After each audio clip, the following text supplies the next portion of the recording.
thunderstorm warning for Northwestern Logan County in central Oklahoma, Southwestern Payne County in central Oklahoma, until 7:30 p.m. Central Daylight Time. At 7:11 p.m. Central Daylight Time, a severe thunderstorm was located near Marshall, moving east at 25 miles an hour. Expected hazards include 60 miles an hour wind gusts and quarter-size hail. This is a radar-indicated threat.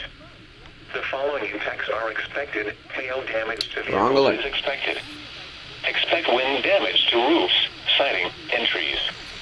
Locations impacted include Marshall, Mulhall, Orlando, Lake Carl, Blackwell, and Lovell. For your protection, move to an interior room on the lowest floor of a building.